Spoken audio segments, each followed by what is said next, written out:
bisimilah mina shaytaani rajiim bisimilahi rahmaani rahim ñoo ngi leen di nuyu yéen ñëpp ku si nekk si turam ak santam bon di leen souhaiter ñoo ngi leen di nuyu yéen ñëpp ku si nekk si turam ak santam bon di leen souhaiter une bonne et heureuse année 2026 di am mbégte ak contentement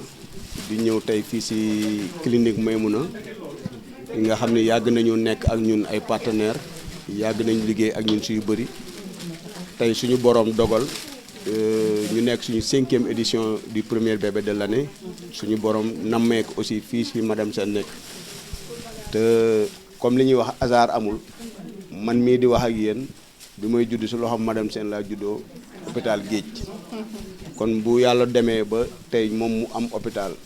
clinique mu def premier bébé de l'année man mii juddoo si loxo ma ñëw di ko fi def dañuy delluwaat sant yàlla sant suñu borom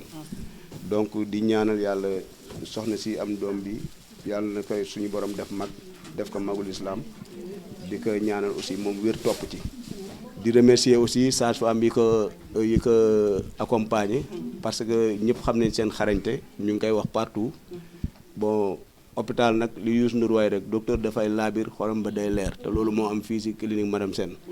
donc ñu ngi leen di ñaanal coopération bi ngeen am moom yàlla na ko suñu borom sàmm ba ngeen ànd ak moom fu sori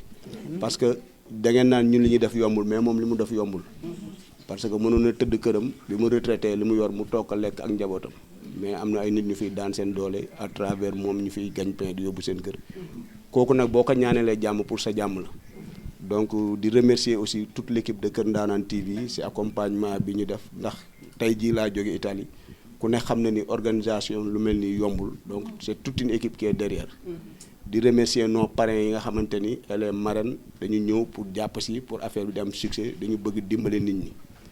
bu ñu mënee citer rek dañu juum am na ñu jóge Italie ñu ngi ne la ci gannaaw madame Aminata Gueye mii bi ñu xamante ba léegi aussi bàyyiwuñu tout le temps mi ñëw di accompagner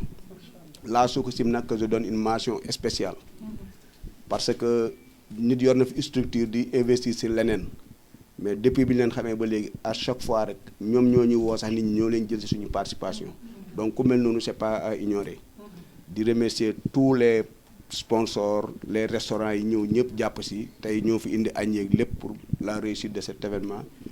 pour bañ a guddal daal ñoo ngi ñaan yàlla na ñi fi daje ñëpp déwén yàlla nañu fi yàlla wanelewaat ci kàttanam ak mbaaxam ba ñuy feete beneen bébé de l'année je vous remercie. Tonton.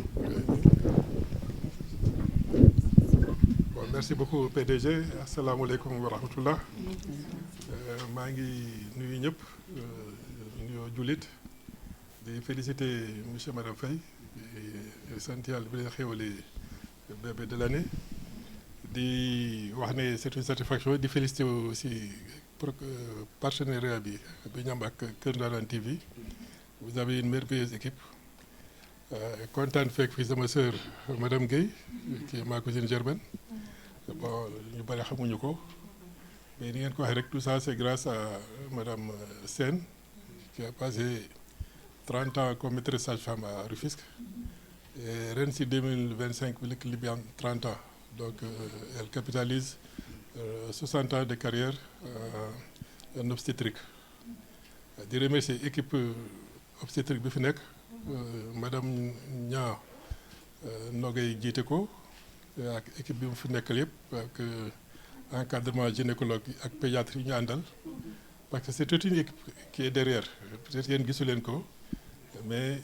la santé c'est un travail d'équipe yàlla jàppale lépp li ñu sumb daal yàlla ko yàlla mottali di remercier monsieur Faye et madame Faye pour la compréhension asalaamaaleykum wa rahmatullahi wa barakatuh.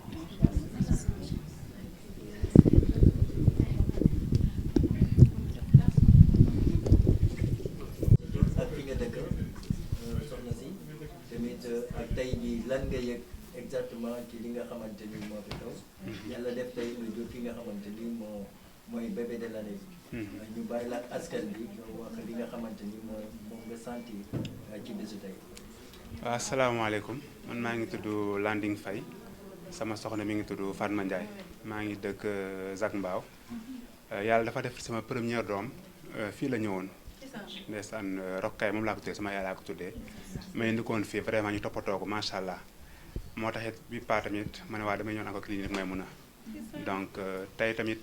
bu yàlla defee tamit ma am bébé de l'année dama koy sante yàlla ndaxte boo tàmbalee année bi ak bébé loolu xéewal la mbégte kese la donc ñi ngi sant yàlla bu baax a baax a baax a baax di gërëm tamit ñi fi teew ndaxte li ñu fi nii yëpp teraanga gi yëpp vraiment bu leen neex ñu bañ ko def mais ñu ngi leen sant bu baax a baax di leen gërëm di leen ñaan tam yàlla yokk leen yàlla defal leen jàmm yàlla suturaal leen clinique bi tam yàlla gën a jëm kanam wax dëgg fa yàlla vraiment moi moom je fais confiance à la clinique Maïmouna voilà donc c'est pas la première fois donc c'est la énième fois voilà vraiment ñi ngi remercier ñëpp ñi fi teew ñëpp amuñu vraiment wax bi dina xaw a jafe trop si ñun mais ñu ngi sant yàlla bu baax a baax. mais di nga dolli benn lan moo la gën a neex ci clinique bi loo xam ne ni gis nga ko mu neex la ci clinique bi. waaw mën naa ne accueil bi.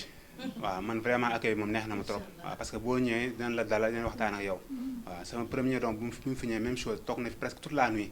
mais dañu ne dem leen ñibbi sama yaay ne du fi toog du ñibbi xelam dalul ma nga nañ dem yaay ñu ñibbi. mais vraiment alhamdulilah ba le lendemain ñu woote ñu ne ñu accouché wul ñu ñëwaat ba noonu ba ay midi donc alhamdulilah vraiment lu accueil boobu rek c'est vraiment une marque de confiance waaw ñu ngi si sant yàlla bu baax a baax. merci voilà jërë ngeen jëf merci beaucoup.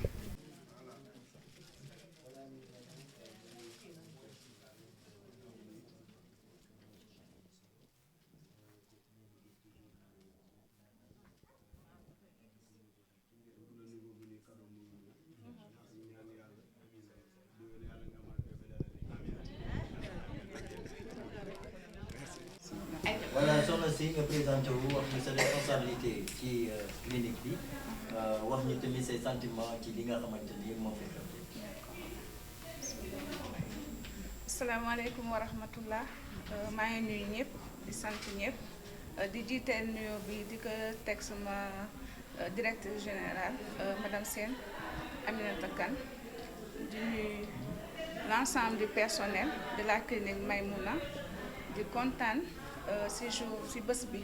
di féliciter suñu maman bi du premier bébé de l'année di ko ñaanal rek yàlla guddal fanam lépp lu ñuy yaakaar ci bébé bi rek ñu am ko. voilà di remercier l'ensemble de la clinique du personnel de la clinique Maïmouna di ko jiite tamit ci sama médecin chef docteur Sey mi ngi woon ci yoon bi xam naa ni mu egsi ak mboolem chef de service bi fi ne rawatina tamit waa comptabilité ñoom ñëw nañ tamit su ma jógee su ñooy na di remercier tamit sama collègue yi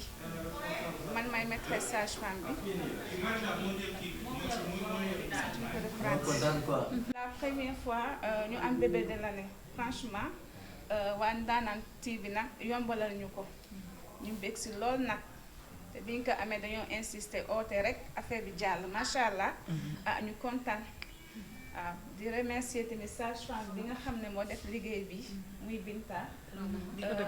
Binta mi di ko féliciter franchement kontaan lool si moom waaw ak infirmière Fama ak Fatou Kiné ñoo jàppale ñu si liggéey bi aussi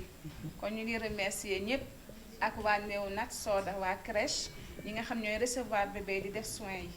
voilà kontaan nañ trop ba man daal man ma sax wax. merci.